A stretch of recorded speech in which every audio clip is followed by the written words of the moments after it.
Welcome back to the channel, guys. Welcome back to the boat gang. All right, we got the Proboat Jetstream on the block. Okay, I've actually had this boat out about 3 or 4 times, and it's actually time to grease the impeller shaft. So I'm going to show you guys how to disassemble the nozzle, pull the shaft, grease it, and reassemble. Okay, so stick around. Big B with Ironclad RC.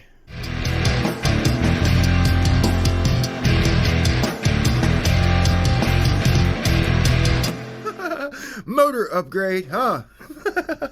Got the big block on the back. All right. Blown V8, boy.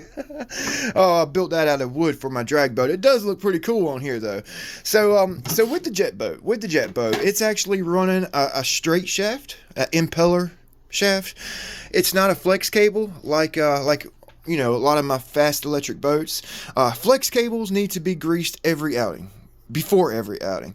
A straight shaft, you could basically get away with maybe taking the boat out 4, 5, maybe even 6 outings, depending on how long you run the boat for each outing, without greasing it. When you do grease it, just grease it real good, and it should be fine. Maybe even drop a few drops of oil on it in between runs, and you should be good. Okay, so the first thing we're going to need to do to pull the impeller shaft is loosen up this screw right here. You could use a blue torch, but with this soldering iron, you got control. You can consolidate the heat so you don't scorch around your coupler. Also, when you have your soldering iron hot, might as well go ahead and heat up this little grub screw right here that's on the steering rod. Go ahead and heat that bad boy up, because we're going to need to pull this rod right here out. Okay, so I'm gonna go ahead and break these 2 loose. Alright, so I broke that grub screw loose. I didn't take it all the way out yet, but it's broke loose. I broke this guy right here loose. Okay, pretty simple. And I got the trim adjustment broke loose. Okay, so you have your steering rod, your reverse bucket rod, and your trim rod. Now, I didn't notice that this boat had a trim adjustment in my initial review of the boat. I can't believe it slipped past me. So we actually have positive and negative thrust adjustments. That is freaking awesome, you guys. That's awesome. I actually made a servo mount. It's a micro servo. Okay, pretty simple little mount here. Got it screwed up. I'm waiting on an SR 515 receiver so I can actually upgrade to the DX5 rugged. We're also going to be installing the 120 Spectrum. It's a direct bolt-in in this boat. Yeah, so I'm actually going to put this rod right here on a servo, and I'm going to program it into my DX5 rugged so we can get positive and negative trim on the fly while we're running the boat. Okay, that's a future upgrade that I'm working on. Okay, that's actually going to be my second upgrade. My first upgrade will be the 120. Let's go ahead and get all these screws right here out.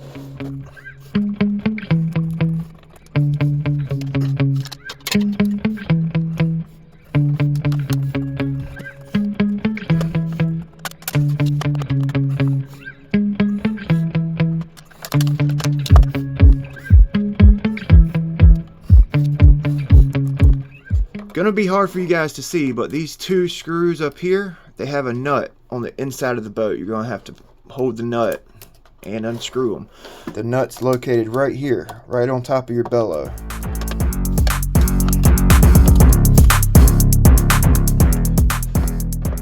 Like I said, you guys, this is my first time greasing this boat. Y'all gonna have to bear with me. So there's a screw behind the nipple for the cooling line. So I'm going to actually remove this nipple.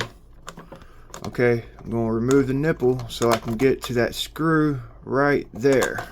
Alright, this is a 5mm socket. So it's got this back deck back here, and everything's so hard to shoot for you guys. So I actually took out 8 screws around this nozzle housing. 8 screws, it's loose. 8 screws, 2 nuts, and the cooling nipple. Now, note that this cooling nipple actually has a little dot on the back. That's where the longest part of your water pickup is. So that actually needs to be facing transom, you know, back, so it picks up water. Okay. So the reverse bucket, it basically snaps onto the nozzle.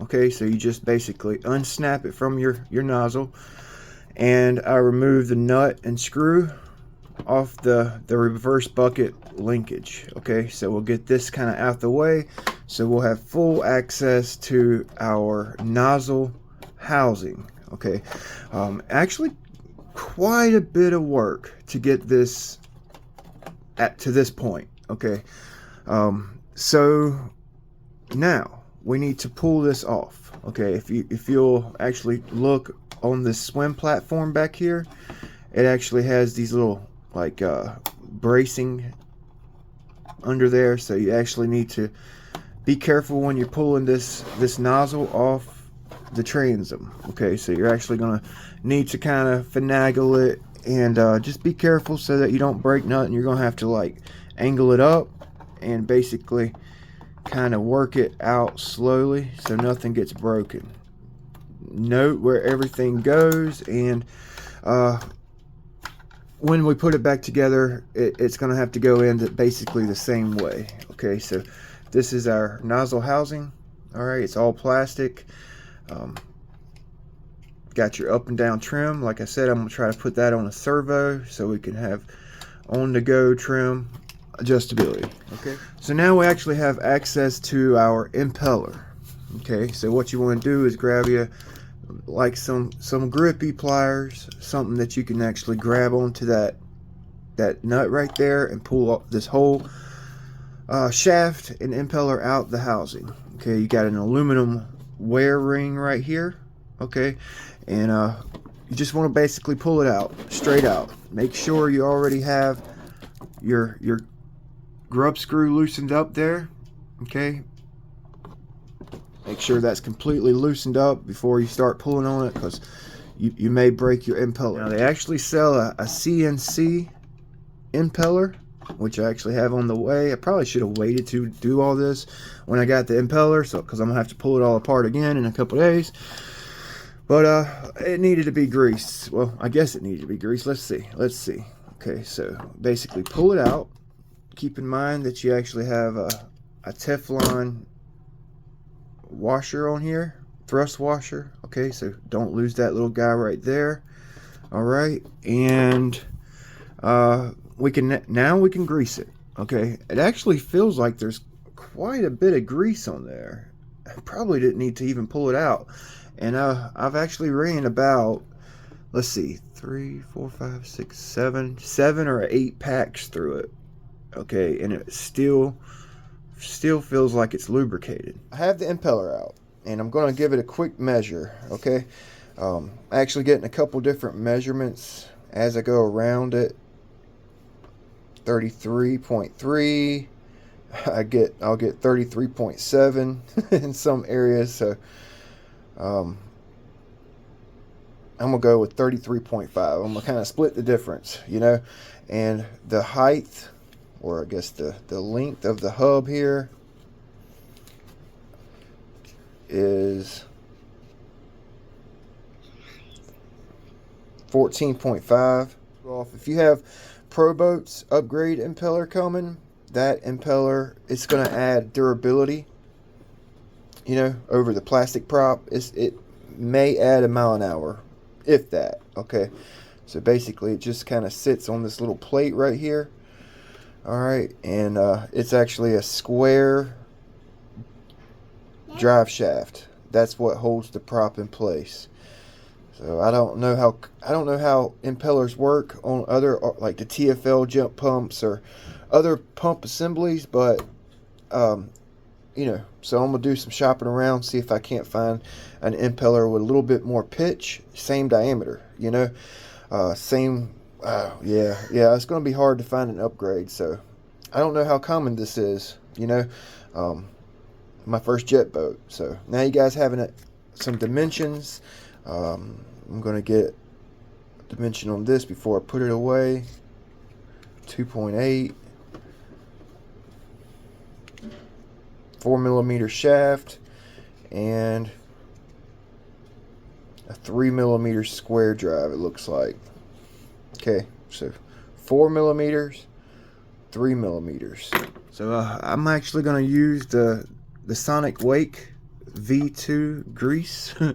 I actually gonna mix it up. I actually have some wheel bearing grease I'm gonna squeeze in here, and this really thick grease from Proboat in the V2 kit. It's actually really thick, and I think it's actually going to be a good option for greasing this impeller shaft. I'll probably only use this grease on this boat, so I don't have, because it's sticky.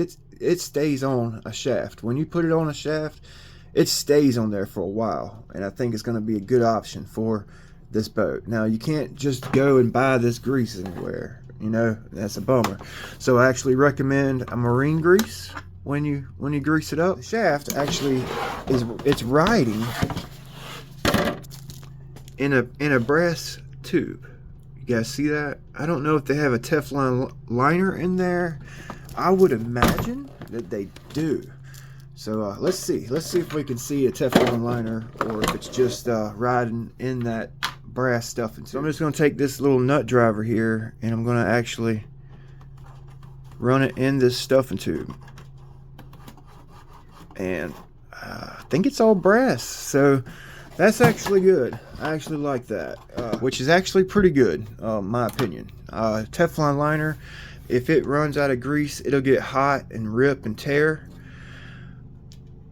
A brass stuffing tube won't. It won't tear. It won't rip. Okay, if it runs low on grease. All right, so I'm actually kind of glad they did that. You know. So the hard part is going to be getting grease in this stuffing tube, because this impeller shaft, it rides tight in that stuffing tube. You know what I'm saying? So you want to get some grease on your shaft, okay? And I'm actually going to put a little bit of wheel bearing grease in here. You can use marine grease. You can use whatever you want to. Okay, I'm just going to put it. I just squeezed a little bit in that stuffing tube. Okay, and what I'm actually going to do is put this wedge of foam on the inside where my stuffing tube and my coupler is. Okay, I'm going to basically make a grease dam. I'm going to wedge that in there. Okay, so now whenever I push this grease in, it's not going to push out the end and make a mess in the boat.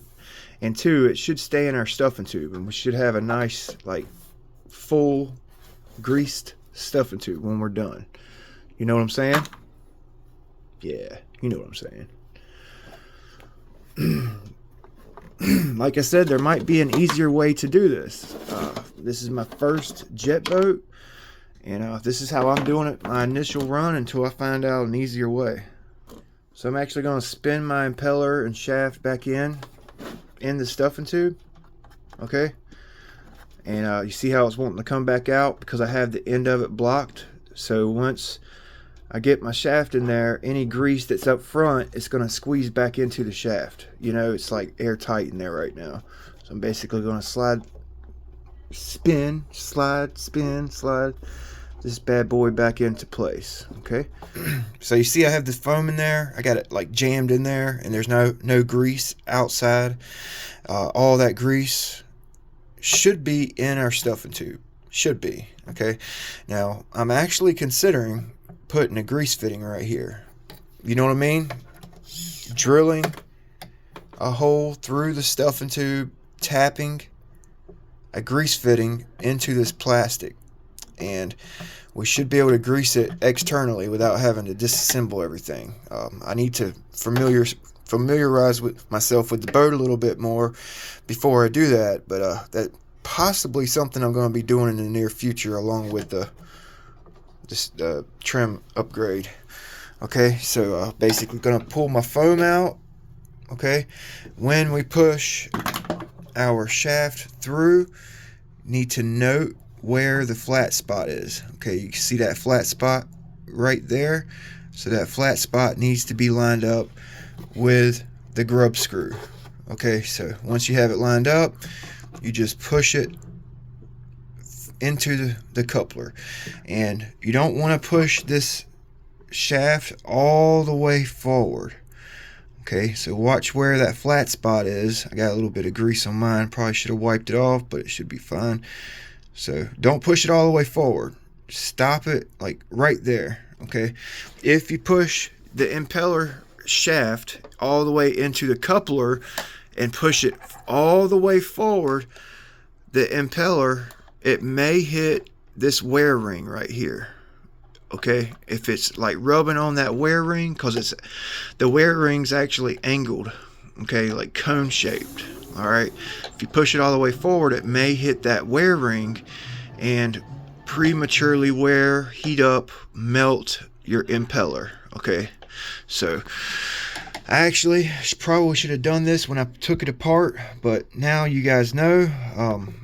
Probably should have, before you pull the impeller shaft out the coupler, get you a marker and mark where it butts up to the coupler, or mark where it's at, so when you push it back in, you'll have a reference. Okay, so I'm actually going to be guessing on mine. Okay, so what I'm going to do is get some blue Loctite and just lock that coupler grub screw back down on my flat spot.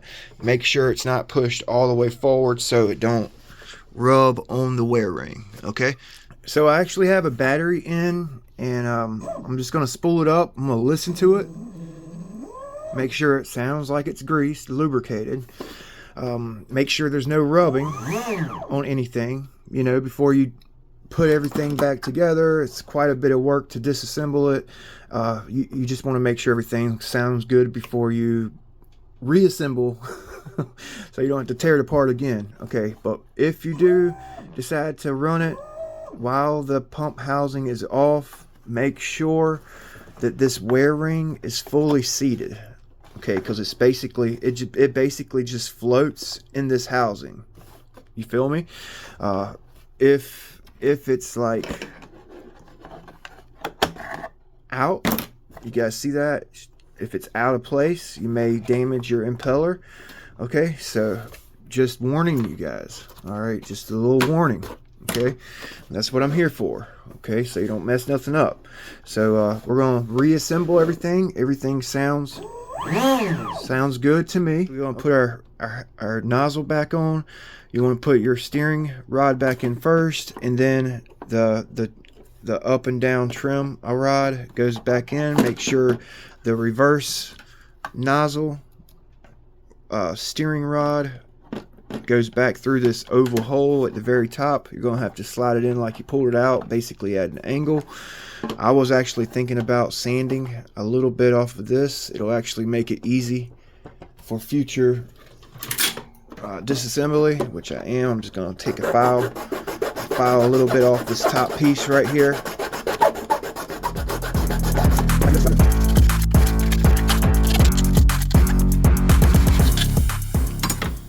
Alright, so I got that sanded down. Put steering rod in first. You're probably gonna have to use a pair of pliers to get that trim rod in, and it's just gonna slide right back into place. While you're sliding this in, you've got to make sure that your steering rod isn't gonna put a hole in the bellow. Okay, make sure you don't put a hole in your bellow. Push that bellow on your rod, slide your nozzle in a little bit more. Check this one, make sure it's not going to put a hole in there, and yeah, that definitely helped sanding a little bit off that top piece, so it slid in there much easier. You know what I mean? It was a lot easier to get in. I got my trim rod in. You guys see that? It's in the connector there.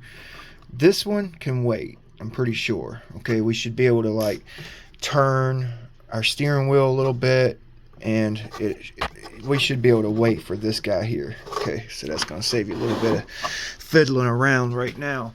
So I've got it basically back into place. Okay, we're going to go ahead and put our screws back in.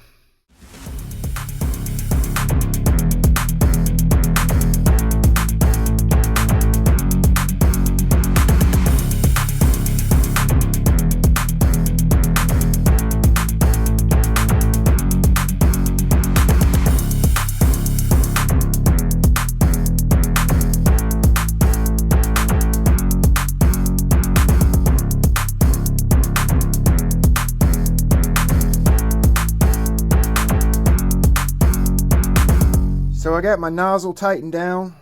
Okay, methodically went through and got all the screws tight.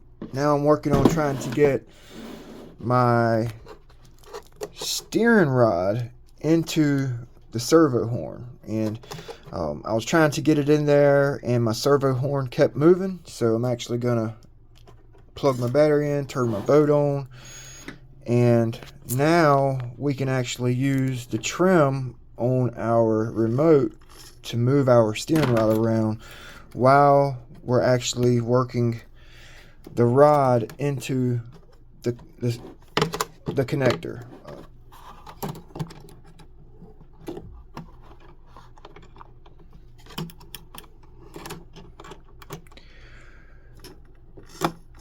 Alright, there we go. We got it. So I actually used my steering wheel that time, so I'm actually gonna use my trim, keep it on there. Okay. Make sure the steering trim is zeroed out. Make sure it's on 0. Okay, make sure it's zeroed out. Now you want to actually make sure your nozzle is in line with the keel of the boat, straight with the keel. Once you get it lined up right, you can tighten that grub screw down with some Loctite. My steering rod tight. Gonna be changing that servo out too. Jumping this boat, you're gonna need a metal gear servo. Definitely. Probably gonna have to change both of them out. All we have left to do now is put our reverse bucket back on. Like I mentioned earlier, it basically just snaps back into place. Put your screw back in.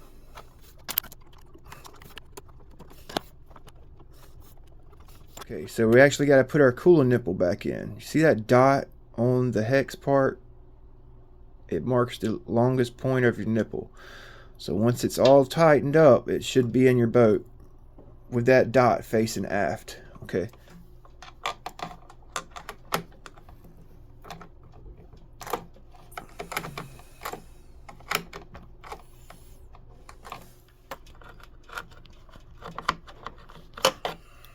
Okay. Once you get your nipple in, just put your cooling line back on. DUN done. Got the reverse bucket on. All the screws are tightened down evenly. Okay. We're making sure we have right, left steering. Okay. Make sure our reverse bucket goes down. Okay. With the nozzle trim, I guess just set it like in line with the bottom of the boat. You know, when you get to the water, you can play around with positive and negative thrust and see what it does, but neutral should be good. Okay. Make sure you put the Loctite on your grub screws, Loctite on this guy right here. Make sure it's good and tight. That's your steering. You lose steering while you're running in a river, you're gonna have a bad day. Okay, so make sure you Loctite everything. So we're done. Make sure it sounds good. Sounds good. Okay. In future videos, we'll be doing the 120 upgrade. Okay. The DX5 upgrade. We'll be using a SR515 with our micro servo upgrade. Okay. Be doing that for our nozzle trim. Okay, that's going to basically go right there. Probably going to put a 25 kilogram DS servo in here for the steering. Probably keep this one stock. I was also considering removing the reverse bucket and not even running the reverse bucket because it actually has reverse without it. So I was kind of going to use this servo for, I'd rather have trim than a reverse bucket. That's just me. So yeah, hopefully you guys enjoyed the video. Just a quick, well, it wasn't quick actually. It took me about 4 hours to video this. If I wasn't videoing, I could probably pull the nozzle and have it back on and greased in about 45 minutes, an hour. So it's not an easy task. It's a lot of work, and just, you know, make sure you put all your screws in a safe place so you don't lose anything, and just mark this shaft before you pull it out, you know, and you should be good. Thanks for watching. See you next time.